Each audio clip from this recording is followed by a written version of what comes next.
Olá, tudo bem? Com certeza tá e vai melhorar. A gente está aqui para analisar mais uma questão do Enem. Nós vamos ver uma questão que caiu em 2018. A questão é a questão 49 do caderno amarelo. Dá uma olhada nela, vê o que você acha e volta aqui que a gente vai analisar junto. Beleza? Foi? Bacana! A questão trata da temática da conquista da América, especificamente dos astecas que foram conquistados por Cortés. De início, é interessante já falarmos, né, que as bancas de vestibular, eles têm tratado dessa temática com um olhar um pouco mais crítico e tende a fazer a discussão sobre a perspectiva de um processo de conquista mesmo. O termo conquista, aparece como uma forma de correção ao termo anterior, né, ao termo usado de descoberta. Houve uma revisão crítica com relação ao modo como olhamos para esse processo aqui na América. Quando eu estudei, o tema era visto da perspectiva da descoberta e não da conquista. É importante que entenda a diferença disso, tá? E o vestibular está marcando isso agora, os vestibulares têm marcado essa relação. Descobrimento transmite uma ideia passiva do que aconteceu, como se a América estivesse aqui para ser descoberta pelos europeus. Essa perspectiva acaba minimizando os efeitos de uma guerra, e o que houve aqui foi uma guerra. Os povos não estavam esperando e não queriam ser civilizados nessa perspectiva europeia. Então houve guerra, mas acima de tudo houve resistência também. Tá? É esse sentido que o termo conquista vai dar. Então os vestibulares têm feito essa leitura quando tratam desse primeiro contato entre esses povos. Tá? Fique atento a isso. De toda forma, a questão quer que você analise os motivos que levaram à vitória de Cortés sobre o reino de Montezuma. De toda forma, a questão ela quer que você analise os motivos que levaram à vitória de Cortés sobre o reino de Montezuma, sabendo aí que havia uma grande diferença numérica entre esses dois grupos, o que dava uma vantagem aos guerreiros astecas, e que, além disso, eles também conheciam o local, né? Para entender como é que os espanhóis venceram essa guerra, a gente usa basicamente 3 pontos para poder entender isso aí, tá? O primeiro é a questão da superioridade militar que os espanhóis tinham. Essa superioridade estava na tecnologia empregada para a guerra. Efetivamente, aí, os espanhóis eles contavam com canhões, com carabinas, com armas de fogo, né? Eles contavam com a pólvora, contavam com a espada, a utilização, né, do ferro, do aço. E os cavalos, tá? Os cavalos, eles eram animais desconhecidos desses povos americanos e causavam aí pavor. Então era um arsenal de guerra superior aí às lanças e machados que eram usados por estes povos.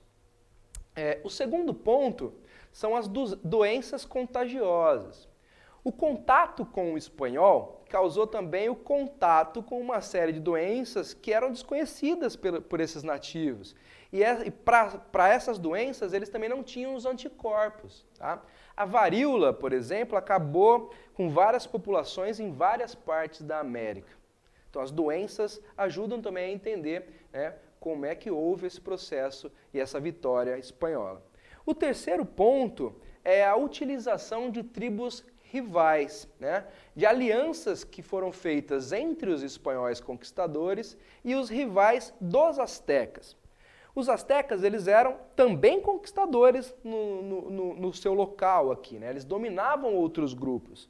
E os espanhóis souberam usar essa rivalidade entre esses grupos para fortalecer o seu exército e também minimizar essas vantagens do inimigo com relação ao conhecimento da região. Muito bem, então, vamos à questão, tá? A questão é a questão 49 do caderno amarelo de 2018.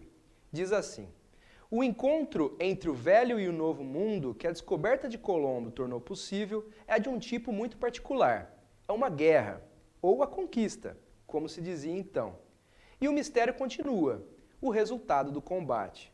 Por que a vitória fulgurante se os habitantes da América eram tão superiores em números aos adversários e lutavam no próprio solo?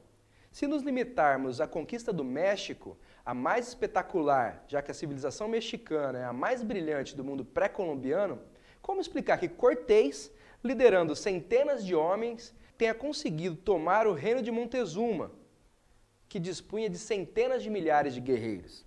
Isso aí está em Todorov, né, a conquista da América.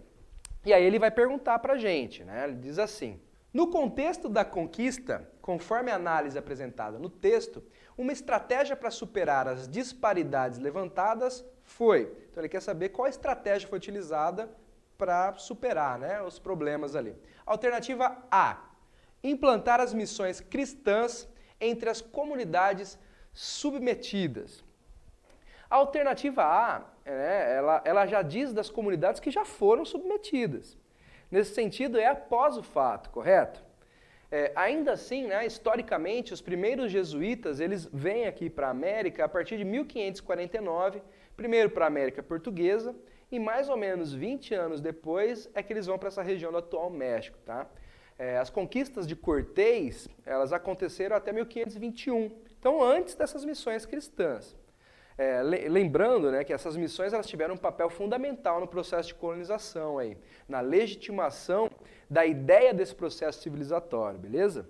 Vamos lá. Alternativa B.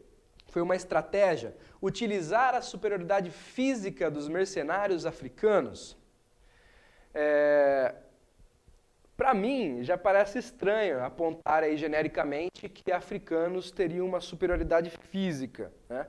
Para entender esse estranhamento que eu estou dizendo, é que imagine se a questão fosse colocada do contrário, né? Alternativa B, se aproveitar da inferioridade física dos índios. Não é estranho?